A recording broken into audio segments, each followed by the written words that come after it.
This is the 25th anniversary of Civilization. So we the anniversary, yeah, isn't guys. that it's just been around so long. And so the montage here at the beginning is sort of a retrospective of all the different Civilization games, snippets from gameplay from different games, leader scenes from different games. And there's a Brave New World scene there with the Soviets on the Kremlin wall. And it's just a way to kind of acknowledge that, hey, it's our 25th anniversary. This is a great time to be talking about Civilization. Oh, this is a great anniversary to celebrate. So many anniversaries this year. Twitch turning 5 years old, so you guys could be our dads. But Civilization, a well-beloved game franchise, and part of it is because every generation is sort of like so many new ideas, so many new thoughts. So I'm very familiar with Civilization 5 and a lot of the other iterations of the game. What have you changed? What have you brought us new to Civilization 6? Number one thing is your cities are not going to feel anything like they were before. So all the other Civilization games, you had so much packed in that one little spot where your city was. Every building you built was just like right stacked on top of each other. And even if you had like 8 or 10 wonders of the world all built in that city, they were just still represented just by that one spot on the map.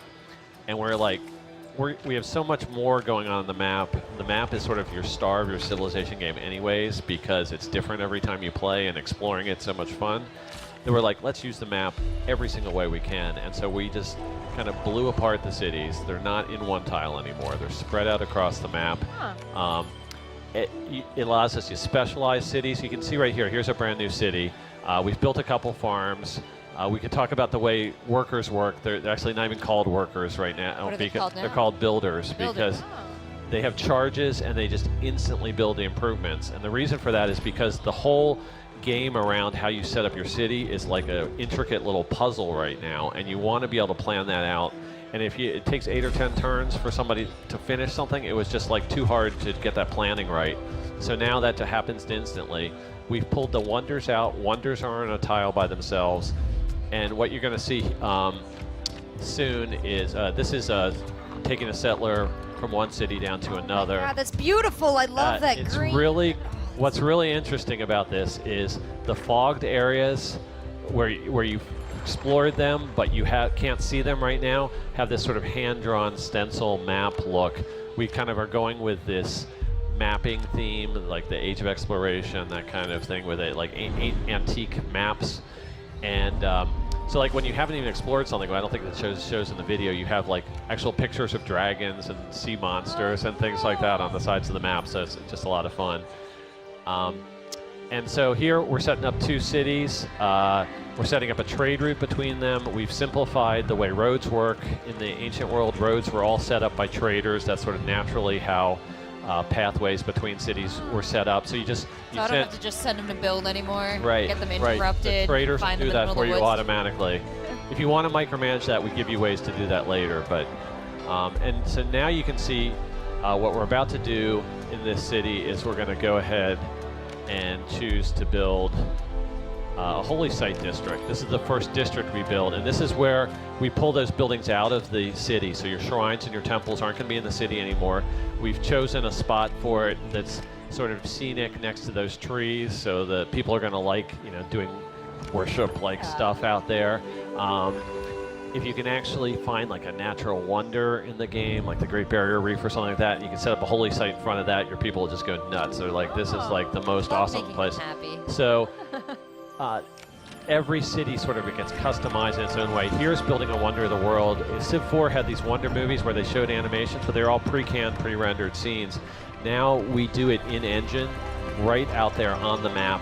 So this is, the exact spot you chose next to your city is where the Wonder movie plays out. Now, I am getting a little nervous here because I play with Raging Barbarians, or in Civilization 5, Raging Barbarian, and I'm a bit of a warmonger, so I get attacked a lot. This is making me nervous here because the one thing I did like about my city was everything that I held dear to me could be protected by one bowman. Okay, so they just built an encampment district. That's the first step to protecting yourself. All right, the barracks are going online, so we have some well-trained troops here now that we have a barracks. But again, it's outside the city. It looks real cool. Here come the barbarians. The barbarians are tougher in Civ 6. They actually have like plans for how to attack you now. Oh no! Yeah, so there's like a whole new level that you're gonna have to deal with the barbarians, which is fun. In this case, in the video, they show sort of some well-trained troops giving the barbarians a hard time, but it doesn't always go that way. When you play a Civ 6 game, the barbarians can give you. Here are barbarian horse archers. That's a new thing that you haven't seen before. Wow. So we're going to keep progressing here and take out the barbarian encampment. So I have a couple questions about when this game comes out in the fall. How many civilizations are we going to have available to us? There'll be 18. 18. Yeah. Wow. So that's the same that Civ 5 had when it launched. There are 4 that we've announced so far. So America, we'll see the leader for America shortly. Egypt, we'll see the leader for that in the video as well. And then also China and Japan have been announced. Oh, wow. But in those 18, we'll have some that are brand new to the series, have never been in there before, so that's super fun for us to figure out which ones the fans really want to have. We have...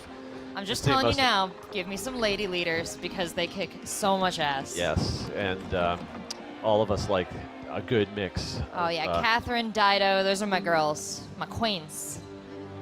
So here's our American leader. We got Mr. Teddy Roosevelt, the Rough Rider himself. choice. He is sort of the badass, U.S. leader. Not the number of stories that we have about Teddy Roosevelt is, he was given a speech and was shot in the middle of the speech, and just kept going. Keep going. Just because he wasn't going to let anyone phase him. Wow. He moved into the White House, and since he was just used to being out in the American West and stuff, he'd just take his horse out and ride up and down Rock Creek Park, and if he saw squirrels and stuff, he'd be shooting at them, and he's just like the most, the whole most interesting man in the world. Yeah, he's the most interesting man in the world, 1902 version. So you've looked at the cultures you want to get involved, and you're sort of pulling different leaders now? We want to get big personalities for their leaders. There's a whole new way that the AI works, and that each leader gets a historical agenda, something they really cared about in history. Teddy Roosevelt, he's like, his historical thing was he had the big stick policy, which was his foreign policy, his diplomacy is going to be dictated by America having a really strong military and making sure you stayed out of anything nearby. So Cuba, Philippines, some of those other things. He was. Let me not interrupt this. There's another one to go in. This is the Great Library. But so anyway, Teddy Roosevelt was all about making sure that no one else messed with any of the countries nearby him. And so that's the way he plays the game. If there's like a city-state near him and you start trying to pick on it and maybe take it over, he's going to be like, hands off. How does that process go from identifying a cool personality from history, researching extensively what their personality would be like, and then implementing that into a game form? Well, it's tricky because, we got 18 civilizations. We got to do this for 18 leaders. It gets really interesting with the diplomacy in the games with you don't know which ones you're going to have in your game, and so they interact in really, really interesting ways. But we have entirely rewritten all of our game core library for this because we wanted it to be flexible enough to handle situations like this. And so like when this gets out into the mod community and they can start creating their own content, they're going to go bananas. So we're about to meet another leader, and you guys were looking for a female leader. I'm excited. Yes, yes. Oh, she looks furious. She's a fiery personality. And so Cleopatra, leader of the Egyptians, and Perfect. the really cool thing about her is in history she was famous for taking those big leaders of the Roman Empire who were really powerful and just totally bringing them under her sway, and like all of a sudden Julius Caesar and Mark Antony were doing whatever she wanted them to. So that's what her agenda is she actually protects Egypt by finding big, powerful military civilizations and befriending them and saying, you're who I'm all about, we're going to get along well, and that gives her a ton of protection because if she's got those guys as her allies. So it's kind of weird if you play the game and you're like, I don't need to build a military. I can get away with it with only a couple spearmen. I'll be fine. And then Cleopatra meets you. She's like, you have nothing. I'm gonna You're dead totally. to me. Yes, exactly. So you mentioned you have you to know, try to build your military to impress Cleopatra, and then all of a sudden she turns around. but So- by that token, as Cleopatra, you don't need a military. So I'm wondering, what are the victory conditions? What are the different victories we can achieve here? We have 4 different kinds of victories, just like in Civ 5.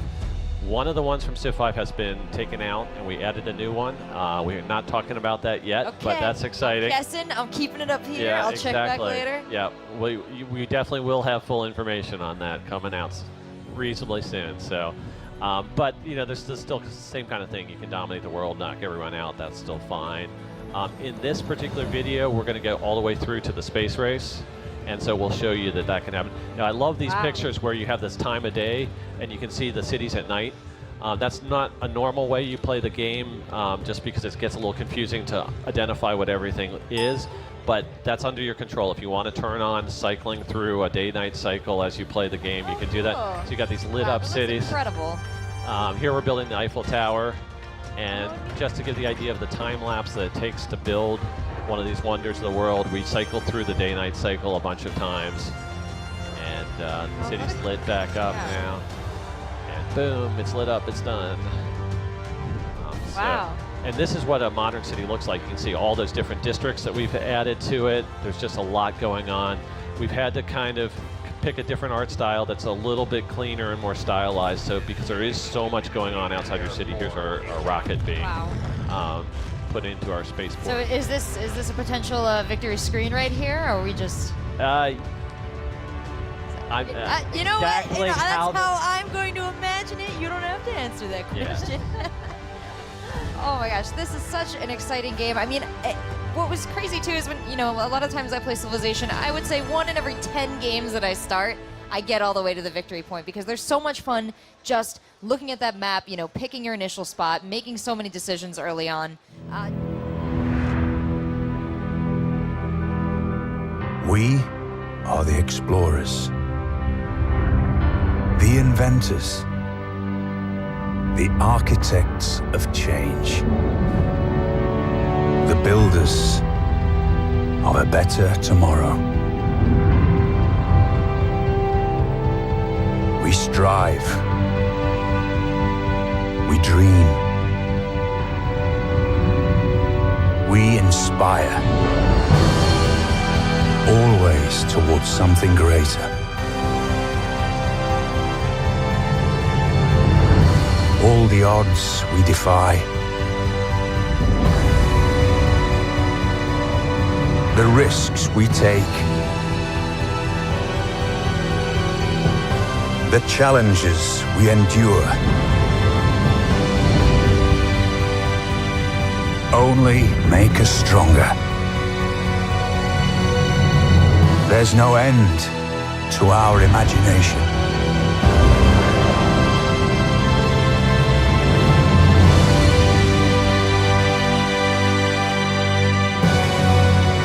And no limit to civilization.